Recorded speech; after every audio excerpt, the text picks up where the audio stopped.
Copy কলের math তোমাদের solve করতে লাগবে মাত্র 10 সেকেন্ড। কি বিশ্বাস হচ্ছে না? একটু পরই তোমরা তোমাদের বিশ্বাসের প্রতিদান পেয়ে যাবে। আসসালামু আলাইকুম সবাইকে। আমি তোমাদের মাহিন ভাইয়া চলে আসলাম আমাদের শর্টকাটে ফিজিক্সের পরবর্তী পর্ব নিয়ে। আজকে আমাদের পর্বের নাম কপি কলের মারপ্যাচ। কপি কল এমন একটা টপিক যেই টপিকে কম বেশি সবাই একটু না একটু ভয় পেয়ে থাকে। তবে ছোট্ট একটা শর্টকাটের মাধ্যমে আমরা কিন্তু কপি কলের এই পার্টিকুলার টাইপটা সলভ করতে পারি।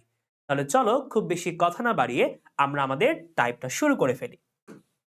এখানে দেখতে পাচ্ছ সুন্দর একটা কপি কল। এই কপি কলের এক পাশে ক্যাপিটাল এম ভরের একটা বস্তু যুক্ত আছে এবং আরেক পাশে স্মল এম ভরের বস্তু যুক্ত আছে। তো এই ক্ষেত্রে বলা হয়েছে আমাদের ক্যাপিটাল এম ভর এটা হচ্ছে বেশি এবং স্মল এম এটা ভরের দিক থেকে কম।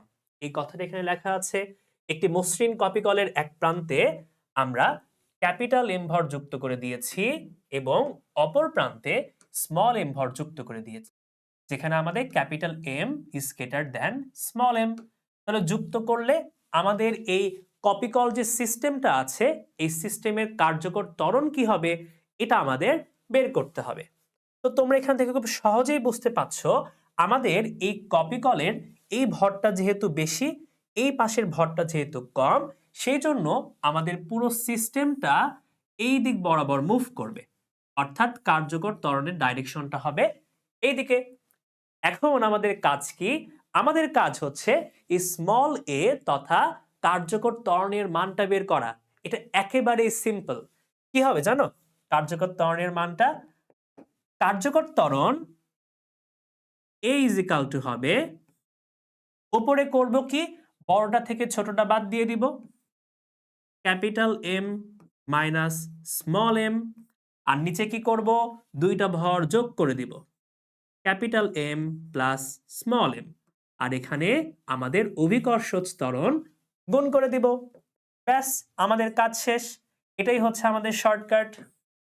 এটাই হচ্ছে আমাদের এই কপি কলের এই পার্টিকুলার টাইপের শর্টকাট। কত সহজ না? একেবারেই কিন্তু সহজ। মনে থাকবে? তাহলে আমাদের কার্যকর ত্বরণ A ইজ ইকাল টু কি হবে? A ইজ ইকাল টু হবে capital M minus small M divided capital M plus small M into g. এই একটা সূত্র দিয়ে আমরা এই প্রবলেমটা, এই ধরনের প্রবলেমগুলো সলভ করতে পারবো। চলো একটা উদাহরণ দেখে ফেলি আমরা। এখানে বলেছে সিস্টেমটির কার্যকর ত্বরণ কত হবে সেটা বের করব। এখানে দেখতে পাচ্ছ 20 কেজি ভরের একটা বস্তু, এখানে 10 কেজি ভরের একটা বস্তু, এর মানটা বের করতে হবে। প্রথমেই আমরা কিন্তু বলতে পারি যে আমাদের এই কপি কল সিস্টেমটা এই দিক বরাবর মুভ করবে। কারণ কি, এখানে ভর বেশি এখানে ভর কম, তাহলে অবশ্যই তো ওই দিকেই মুভ করবে। ওকে, ঠিক আছে। চলো আমরা এখন কার মান বের করব? আমরা এখন এর মানটা বের করব। তাহলে এ সমান কি হবে? এ সমান হবে বড়টা, বড় ভর মাইনাস ছোট ভর আর নিচে দুইটা ভরের যোগফল। এখানে কি হবে? এখানে আমাদের অভিকর্ষজ ত্বরণ 9.8। শেষ তো আমাদের, আমাদের ত্বরণ কিন্তু বের করা শেষ। করে ফেলো,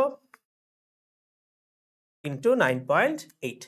সুন্দর করে উত্তর চলে আসলো 3.27। 3.27 মিটার সেকেন্ড ইনভার্স 2। তাহলে এর মাধ্যমে আমরা এই কপি কল সিস্টেমের কার্যকর ত্বরণটা বের করে ফেলেছি। একেবারেই সহজ না? কতক্ষণ লেগেছে? 10 সেকেন্ডও কি লাগার কথা? চিত্র দেখে জাস্ট ক্যালকুলেটরে টাইপ করতে যত সময় লাগে এটাই কিন্তু আমাদের টাইম লাগছে। ওকে, আশা করছি বুঝতে পেরেছি। আমাদের ত্বরণ সমান কি হবে? ত্বরণ হবে উপরে বড় ভর মাইনাস ছোট ভর ডিভাইডেড দুইটা ভরের যোগফল ইন্টু 9.8। শেষ, একেবারেই সহজ। ওকে, তাহলে দেখি তোমরা চটপট করে এই প্রশ্নের উত্তরটা বের করে ফেলো তো, এবং এই প্রশ্নের উত্তরটা তোমরা আমাকে কমেন্ট বক্সে জানাবা। ওকে, তাহলে আজকে আমাদের শর্টকাটে ফিজিক্সের পর্বটা এখানেই শেষ হয়ে যাচ্ছে। আশা করছি তোমাদের 10 সেকেন্ডের আগেই উত্তরটা বের করা হয়ে গেছে।